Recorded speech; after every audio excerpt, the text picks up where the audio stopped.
পেট্রাপোলে ফের লিঙ্ক সমস্যা। পেট্রাপোল স্থলবন্দরে লিঙ্ক সমস্যায় বিপত্তি। পেট্রাপোল বন্দরে আমদানি রপ্তানিতেও সমস্যা। পেট্রাপোলে লিঙ্ক যে সমস্যা হয়েছে, কখন থেকে এই সমস্যা হয়েছে, কি আপডেট পাওয়া যাচ্ছে জানবো। অনিরুদ্ধ আমাদের সঙ্গে রয়েছে। অনিরুদ্ধ, লিঙ্কের সমস্যা কখন থেকে? দেখো জুনেলা, তোমাকে জানিয়ে রাখি যে উত্তর 24 পরগনার পেট্রাপোল সীমান্ত দিয়ে বলা যেতে পারে যে এশিয়ার মধ্যে বৃহত্তম land port Petrapole land port, এবং সেখানে ব্যাপক আকারে অর্থাৎ প্রতিদিন 400 থেকে 500 ট্রাক আমদানি এবং রপ্তানি হয়ে থাকে। এই কাস্টমসের যে লিঙ্ক সমস্যা, এই লিঙ্ক সমস্যা গত এপ্রিল মাসে 28 তারিখ থেকে শুরু হয়। সেই লিঙ্ক সমস্যার কারণে কিন্তু এই আমদানি রপ্তানি প্রায় হাফে এসে দাঁড়িয়েছে। 100 থেকে 150 ট্রাক এখন প্রতিদিন আমদানি এবং রপ্তানি হচ্ছে। আমদানির ক্ষেত্রে তেমন সমস্যা না হলেও রপ্তানির ক্ষেত্রে ব্যাপক সমস্যার সম্মুখীন হয়েছে ব্যবসায়ীরা, এবং এই সমস্যার সমাধানের জন্য ইতিমধ্যেই ভারতের অর্থমন্ত্রীর কাছে আবেদন জানিয়েছেন, ইমেল মারফত আবেদন করেছেন পেট্রাপোল ক্লিয়ারিং এজেন্ট সম্পাদক কার্তিক চক্রবর্তী।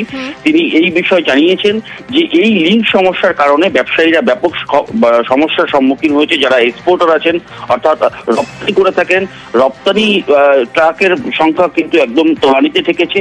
সেই কারণেই তারা সমস্যার সমাধানের জন্য অর্থমন্ত্রীর কাছে আবেদন জানিয়েছেন, ইমেল মারফত তিনি আবেদন করেছেন। এবং বেশ, ধন্যবাদ। পেট্রাপোল এটা সার্ভার ডাউন আছে, লিঙ্ক ফেলিওর আছে। এটা কাস্টমসের, এখনো কেউ কোনো গভর্নমেন্ট এজেন্সি এটা বলতে পারছে না কোন অ্যাঙ্গেলে কোথায় কি অবস্থা এটা সমস্যা আছে, কোন জায়গায় কি ফল্ট হয়েছে সেটা কিন্তু কেউ ফাইন্ড আউট করতে পারেনি। কাস্টমসের কোনো সমস্যা হতে পারে, ওদের রাউটারের কোনো প্রবলেম হতে পারে। তো আমরা গত 6 দিন ধরে এটা ভুগছি। পেট্রাপোলে এখানে যেটা দেখা যাচ্ছে, লিঙ্ক প্রবলেমের জন্য এক্সপোর্ট হচ্ছে না। লাস্ট 5-6 দিন ধরে এসি সাহেবের সঙ্গে কথা বলেছি, বিভিন্ন কাস্টম অথরিটির সঙ্গে যোগাযোগ করেছি, তারা চেষ্টা করছে। পেট্রাপোল ইন্টারনাল যে ডিভাইসগুলো এখানে ইউজ হয় ওই সফটওয়্যার অপারেট করার জন্য, সেই ডিভাইসগুলোর জন্য প্রবলেম এখানে, যার জন্য লিঙ্ক জেনারেট করতে পারছে না, এখান থেকে শিপিং বিল জেনারেট হচ্ছে না। যত তাড়াতাড়ি এই লিঙ্কের প্রবলেমটা সলভ করা যায়, সলভ করে ইমিডিয়েটলি আবার কাজ নর্মাল ভাবে কাজ চলে আসুক এখানে। কোথাও রাস্তার কাজ মাঝপথে থমকে, যেটুকু রাস্তা হয়েছে সেটাও ভেঙে চুরে একসা। কোথাও আবার রাস্তার দাবিতে বিক্ষোভ। শিলিগুড়ি, ঝাড়গ্রাম, নৈহাটের রাস্তায় পদে পদে বিপদ।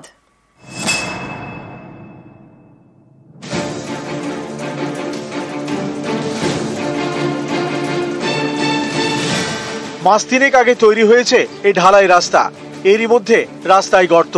শিলিগুড়ির ফাঁসি দেওয়ার জালাস নিজামতাড়া গ্রাম পঞ্চায়েত সম্প্রতি এখানকার কাশিরাম জোত এবং হাতিরামের মধ্যে 5 কিলোমিটার রাস্তা তৈরির উদ্যোগ নেয় প্রশাসন। এর জন্য বরাদ্দ করা হয় 4.5 কোটি টাকা। সেই কাজ শুরুও হয়। 2 কিলোমিটার ঢালাই রাস্তা হয়েছে, বাকি 3 কিলোমিটার রাস্তার কাজ থমকে। স্থানীয়দের অভিযোগ, ঠিকাদারের গড়িমসির কারণে এই দুর্ভোগ। এর মধ্যে আবার যেটুকু রাস্তা হয়েছে সেটাও ভাঙতে শুরু করেছে। জল কাদায় ভোগান্তির এক শেষ। কিছু দূর কাজ হওয়ার পর রাস্তাটা বাজারের মাঝখান দিয়ে এই দেখুন অবস্থা, এদিক দিয়ে আটকে যায়। তো বর্ষা সামনে আসতেছে, আমাদেরও চলাফেরা অসুবিধা হয়। ঠিক মতো কাজ করছে না। রাস্তা কিছুদিন আগে তৈরি হওয়া রাস্তা এত তাড়াতাড়ি ভাঙে নাকি? যেটা স্যাংশন হয়েছে কাজের, কাজটা তাড়াতাড়ি ওরা শেষ করুক, এটা আমরা চাই। নির্মাণকারী সংস্থা কাজও শুরু করেছিল, এই জায়গাটাকে এমন ভাবে ফেলে রেখেছে, কি কারণে করছে না। 10-12 দিন আগে আমাদের বিডিও সাহেবকেও জানিয়েছি যে দুর্ভোগ হচ্ছে লিচুপাকড়ি বাজারে, যারা আমরা আশপাশে থাকি বা এই এলাকার লোকজনের, সেটা লাঘব করার ব্যবস্থা করেন, আর নিম্নমানের যে কাজটা হচ্ছে সেটা একটু দেখতে বলেন। আমাদের তো 85% কাজ মোটামুটি হয়ে গেছে। এখন মেন সমস্যা হচ্ছে ওই লোকাল লোকরা জমি দিচ্ছে না, ওই জন্য রাস্তার কাজ বন্ধ হয়ে যাচ্ছে। নিম্নমানের কাজের সঙ্গে তো কোনো সম্পর্ক নাই, কারণ হচ্ছে WBSRDA PMJSY দিল্লির থেকে ডাইরেক্ট মনিটর হয়। এখন ডিপার্টমেন্ট আমাকে যেভাবে ইনস্ট্রাকশন দেবে ওইভাবেই আমরা কাজ করব।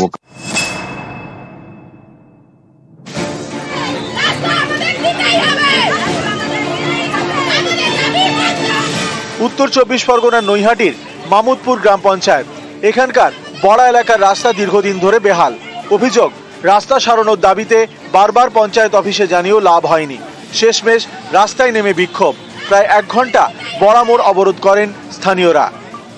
আমাদের রাস্তা ভাঙা, একটা লোক অসুস্থ হলে পরে এই রাস্তায় গাড়ি ঢোকে না, জল এত জমে কোমর অবধি। 12 মাস আমরা এই কষ্ট সহ্য করব না। এই রাস্তা এই বর্ষার আগে আমাদের সারিয়ে দিতে হবে।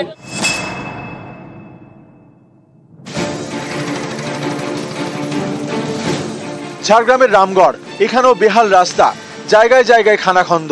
বৃষ্টি হলে রাস্তায় জল জমে। তখন আরো বিপদ। তাই রাস্তা সারানোর দাবিতে পথে নামেন স্থানীয়রা। পূর্ব বর্ধমানের কালনা 2 নম্বর ব্লক, এখানকার তালা গ্রামের গা ঘেঁষে গিয়েছে গাঙ্গুর নদী। এই নদীর উপর ব্রিজ তৈরির উদ্যোগ নেয় প্রশাসন, সেই মতো শুরু হয় কাজ, কিন্তু মাঝপথে থমকে যায়। সম্প্রতি সেই খবর দেখায় নিউজ 18 বাংলা। এরপর আবার ব্রিজ তৈরির কাজ শুরু। বর্ষার আগে ব্রিজটা তৈরি করা খুবই প্রয়োজনীয়, তাহলে আমাদের যাওয়া আসা খুবই অসুবিধে। সবজি মার্কেটে লোক যেতে পারে না, তারপরে এমনি গাড়ি ঘোড়া যেতে পারে না। এই কারণে আমাদের তাড়াতাড়ি করে যেন ব্রিজটা বর্ষার আগে হয়ে যায়। নিউজ 18 বাংলা। ঝাড়গ্রামে সরকারি জমি দখল করে বেআইনি নির্মাণ, খাল দখল করে তৈরি হয়েছে একের পর এক বাড়ি। আর এই নিয়ে বিএলআরও-কে নালিশ সেচ দপ্তরের। অভিযোগ পেয়ে খতিয়ে দেখার আশ্বাস ভূমি দপ্তরের আধিকারিকের।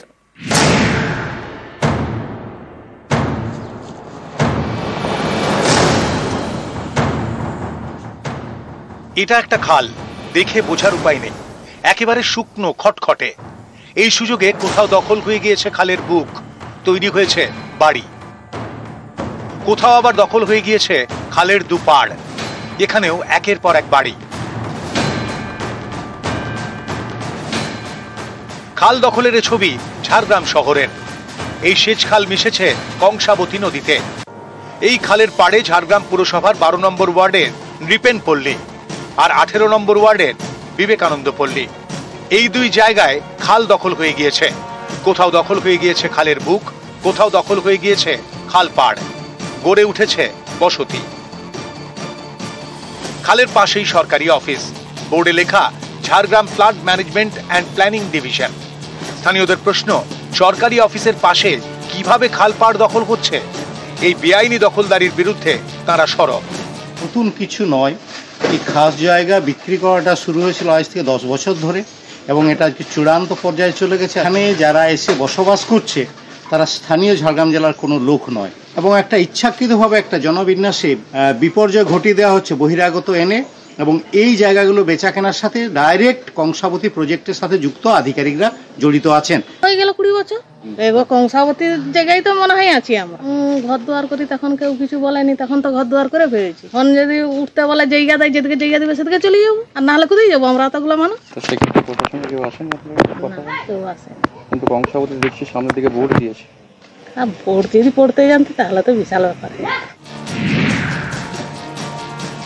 একটাই ক্যানেল আছে, তো তাতে ওরা তো পরিষ্কার পরিচ্ছন্ন করছে, কোনো তো অসুবিধা নেই। তা যদি সেরকম অসুবিধা থাকে ওদের সাথে বসে আমরা আলোচনা করে সমাধান কিভাবে করা যায় করবো। জয়েন্টলি আমরা একটা ফিল্ড ইন্সপেকশন করব, এবং সেটা মৌজা ম্যাপ ধরে ধরে আর কি ইরিগেশনের যে ম্যাপ থাকে সেই ম্যাপটার উপরে বেস করে, এবং প্লাস আমাদের যে মৌজা ম্যাপ, এবং আমরা ভেরি রিসেন্ট আমরা এরকম একটা ড্রাইভ দিচ্ছি আর কি, যাতে এরকম ইলিগেল এনক্রোচমেন্ট গুলোকে স্টেপস নেওয়া যায়। ঝাড়গ্রাম থেকে রাজু সিং, নিউজ 18 বাংলা।